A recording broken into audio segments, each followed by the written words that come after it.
STGT candidates surrounded the Shiksha Bhavan in protest, demanding to release the STGT result as soon as possible and start the recruitment process. Today, the STGT candidate once again went to Shiksha Bhavan to meet the Director of Education Department over the issue of STGT examination result, which was conducted in the year 2022. However, they were forced to protest in front of the department building after the Director of Education Department refused to meet them. আমরা এসেছিলাম 2022 সালে যারা STGT এক্সামে final answer কিতে যারা qualified হয়েছি তারা একত্রিত হয়ে আজকে দপ্তরে আমাদের বিষয়টা 3 বছর যাবত ঠিক কী কারণে আমাদের পরীক্ষার রেজাল্টটা প্রকাশ করতে পারছে না দপ্তর, তার জন্য জানার জন্য আমরা এখানে এসেছি। কিন্তু আমরা দুর্ভাগ্যক্রমে জয়েন্ট সেকেন্ডারি এডুকেশনের ডাইরেক্টরকে আমরা উনি আউট অফ স্টেশন থাকাকালীন থাকার জন্য আমরা ওনার সাথে দেখা করতে পারিনি। কিন্তু আমরা আজকে এখান থেকে দপ্তরের আধিকারিক বলেন, আমাদের মাননীয় শ্রদ্ধেয় মুখ্যমন্ত্রী স্যার বলেন বা ক্যাবিনেট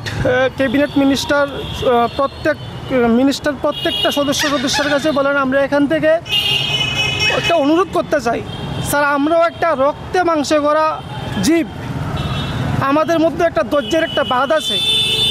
এই ধৈর্যের বাঁধ বেকারত্বের কারণে দিনের পর দিন ভেঙে যাচ্ছে।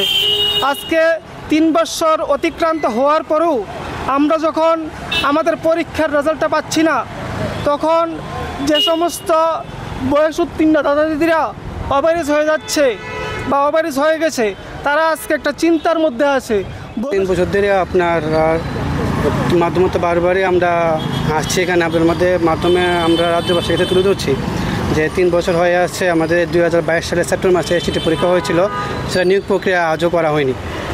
কেন করা হয়নি তা জানার জন্য আজকে আমরা বারংবার আসছি এখানে, বিভিন্ন মন্ত্রীদের কাছে আমরা ভিজিট করছি। আমরা মুখ্যমন্ত্রীর বাড়িও গিয়েছিলাম ওনার সাথে মিট করার জন্য যে কেন আজ অবধি বিষয়টা আটকে রাখা হয়েছে। তো কেসের ম্যাটার আছে, তো সেটা আমরা করিনি, এটা সরকার পক্ষ গিয়েছে সুপ্রিম কোর্টে। এখন কেসের ম্যাটারটা কতটুকু এগিয়েছে সেই বিষয়ে আমরা বেশি অবগত না, বাট আমরা অতটুকু জানি যে 3 বছর হয়ে গেছে। একটা শিক্ষক নিয়োগের মতো একটা গুরুত্বপূর্ণ একটা জিনিস, সেটা আজকে 3 বছর ধরে আটকে আছে, সেটা একটা ভালো দিক না।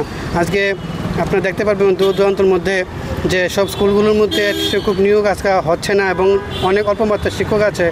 সেই দিকে আপনার স্কুলগুলোর মধ্যে অনবরত স্টুডেন্টের গার্জেনরা তারা বিক্ষোভ প্রদর্শন করছে এবং রাস্তায় বসে আন্দোলন করছে যে কেন শিক্ষক নিয়োগ করা হচ্ছে না। আজকে 1 to 8 TET 1 TET 2 টিচার নিয়োগ করা হচ্ছে, কিন্তু STGT এবং STPGT নিয়োগ করা হচ্ছে না। Reported by Amit from Agatla, Chinchona.